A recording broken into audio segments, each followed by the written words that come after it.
అదే RTV app వార్తల్ని క్షణాల్లో చదివే అవకాశం ఉంటుంది. ఒక న్యూస్ పేపర్, ఒక టెలివిజన్ ఛానల్ మీ చేతుల్లో ఎప్పుడూ ఉంటాయి.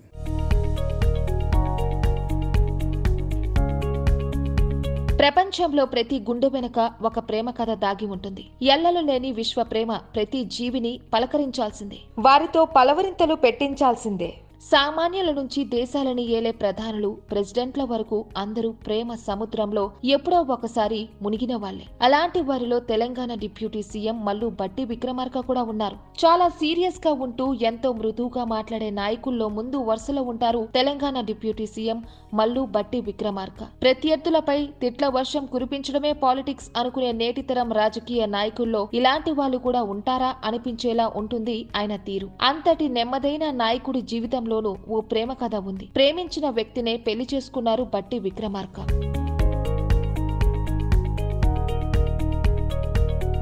ప్రస్తుతం తెలంగాణ ముఖ్యమంత్రి రేవంత్ తో పాటు ఉప ముఖ్యమంత్రి మల్లు బట్టి విక్రమార్కది కూడా ప్రేమ వివాహం కావడం ఆసక్తికరమైన విషయం. డిప్యూటీ సీఎం గా కొనసాగుతున్న బట్టి సొంత ఊరు ఖమ్మం జిల్లా వైరా మండలం లక్ష్మీపురం. తండ్రి ఆయుర్వేద వైద్యుడు. 6 అన్నదమ్ములలో ఆఖరివాడు మల్లు బట్టి విక్రమార్క. పెద్దన్న మల్లు అనంతరాములు వీరి కుటుంబం నుంచి మొదట రాజకీయాల్లోకి వచ్చారు. పార్టీలో పలు కీలక పదవుల్లో పనిచేశారు ఆయన. ఆ నేపథ్యం వల్లే బట్టి విక్రమార్క విద్యార్థి దశలోనే రాజకీయాల వైపు వచ్చారు. ఉస్మానియా యూనివర్సిటీలో పీజీ చదివే సమయంలో SSUI నాయకుడిగా పనిచేశాడు. అప్పుడే నందినితో పరిచయం అయింది ఆయనకి.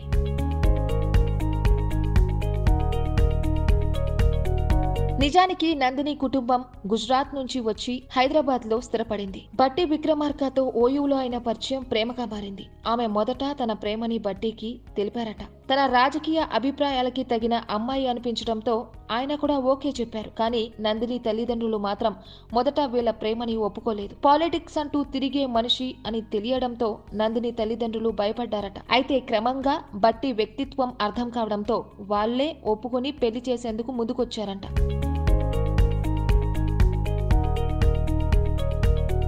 వివాహం తర్వాత బట్టి విక్రమార్క రాజకీయ జీవితానికి చేదోడుగా నిలిచారామె. ఆయనతో పాటు ఎన్నోసార్లు ఎన్నికల ప్రచారంలో పాల్గొన్నారు నందిని. అలాగే ఆయన పాదయాత్ర చేసిన సమయంలోనూ వెన్నంటూ ఉన్నారు. ప్రస్తుతం నందిని కూడా ఎన్నికల బరిలో దిగబోతున్నారు. ఇప్పటికే ఖమ్మం ఎంపీ సీటు కోసం దరఖాస్తు కూడా చేశారు. ఆమె బరిలో దిగి గెలిస్తే వీరి ప్రేమ పొలిటికల్ గాను పెద్ద సక్సెస్ అయిందని అనుకోవచ్చు. For more updates keep watching RTV.